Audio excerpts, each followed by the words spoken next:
Monsterverse has officially crossed the point of no return after the new empire crushed it at the box office.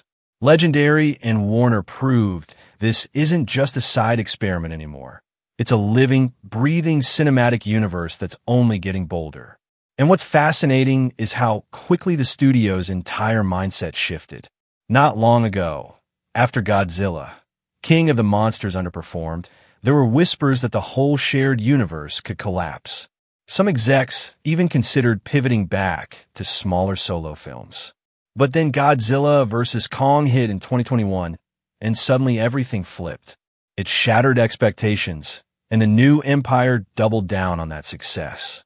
That 1-2 punch locked in the studio's strategy. Crossovers aren't just optional. They're the Monsterverse backbone.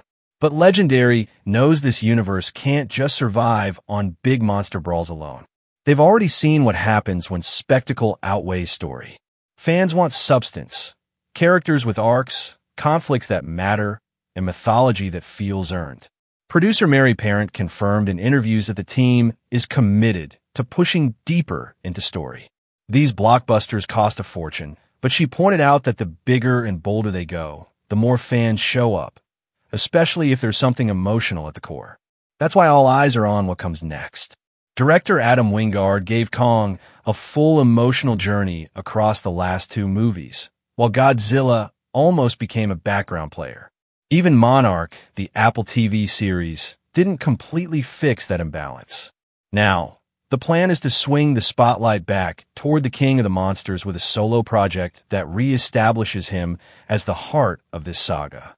It's not locked in yet, but most insiders believe it'll follow Godzilla Kong 3, Supernova. Supernova itself is shaping up to be a turning point.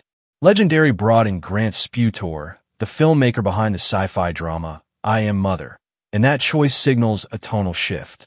Rumors suggest this won't just be another colorful slugfest. Instead, it's expected to balance epic cosmic battles with the darker, more grounded atmosphere of Gareth Edwards' 2014 Godzilla.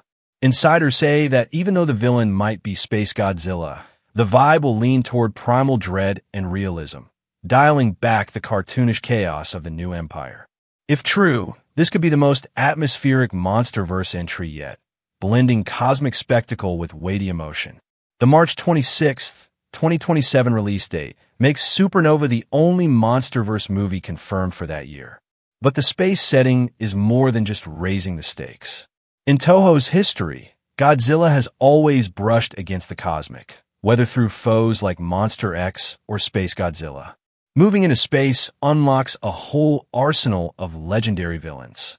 Imagine if Supernova plants seeds not just for Space Godzilla, but for an eventual appearance from Gigan with his razor-sharp design, or destroyah, the living nightmare born from humanity's own oxygen destroyer. And Biollante is another fan favorite the studio could tap, a biotech horror hybrid of Godzilla's DNA and plant life, who could finally give the Monsterverse its first man-made titan. And Legendary might be thinking even bigger. In 2023, they quietly trademarked Destroy All Monsters. Fans of classic kaiju films know that title. It was the ultimate team-up where Godzilla and other titans united to face an alien invasion. If Supernova leans cosmic, Destroy All Monsters could be the true ensemble event that brings every titan together, both old and new. What's also fascinating is how the creative team continues to experiment with original titans. Scar King and Shermu weren't borrowed from Toho. They were created from scratch to act as dark mirrors to Kong and Godzilla. Early drafts of the new empire even painted Shermu as a terrifying villain who would summon twisted shadow creatures in Hollow Earth, becoming a dark queen of monsters. That plotline got scrapped, but the fact that it existed shows where Legendary's head is at. They want freedom to push their mythology in directions Toho never touched. Cosmic horror, Hollow Earth mysteries, and even the possibility of parallel dimensions. Which brings us to theory territory. If Supernova ends with some catastrophic event, maybe crystals tearing through Earth's crust or cosmic radiation destabilizing Titan energy that could directly trigger Destroyah. Remember, Destroyah was born from the oxygen destroyer.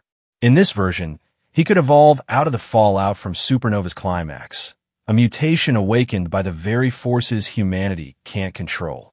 That would set him up as the perfect villain for Godzilla 3, possibly titled Destroy All Monsters.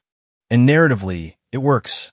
Destroyah is the ultimate endgame kaiju, a demon-like crustacean that evolves, splits, and reforms into a towering dragon beast. The kind of nightmare that forces every titan, ally, and rival to unite. But what if Legendary doesn't stop there? Biollante could reframe the monsterverse in an entirely new way. Imagine a titan born from human science, blurring the line between natural order and man's hubris. Her biotech horror aesthetic could set her apart visually, while her origin story ties back to humanity's obsession with control. She wouldn't just be another kaiju. She'd be a thematic counterweight to Godzilla himself, forcing audiences to question whether humanity deserves a place in the Titan hierarchy at all. And there's still Mothra's reincarnation to consider, teased at the end of King of the Monsters. Plus, whispers of Gigan's redesign floating around concept art circles. And if Legendary truly leans into cosmic horror, they could even reimagine Monster X or introduce entirely new off-world titans. The possibilities are endless, and that's exactly what makes this next chapter so exciting. The Monsterverse is entering its boldest phase yet. We're talking solo Godzilla films diving into his mythology, massive crossover events, original titans shaking up the balance, and classic Toho icons being reimagined for a modern audience. With over $2 billion already earned at the box office, the franchise isn't slowing down. If anything, it's gearing up for its peak. So yeah, Supernova isn't just another crossover. It's the bridge to a new era. An era where Godzilla reclaims center stage, where cosmic horror meets hollow Earth mysteries, and where the Monsterverse finally embraces its full potential as a mythos on the scale of Marvel or Star Wars.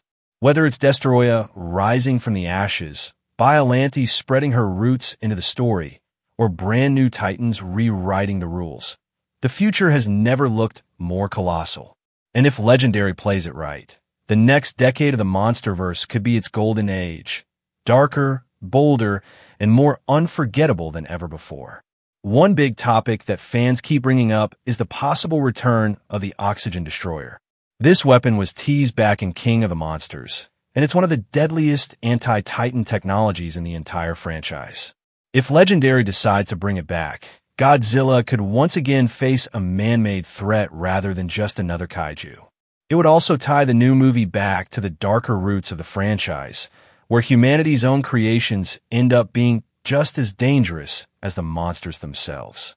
Another angle worth talking about is the expansion of Godzilla's mythology. With the new empire, we saw the introduction of Hollow Earth and how it connects to Titan history. Godzilla 3 could take this even further, maybe showing us ancient ruins, more Titan species, or even revealing how Godzilla's ancestors shaped the world. Fans love when these films dive into the lore, and a deeper look into Godzilla's origins could make this sequel stand out from the rest.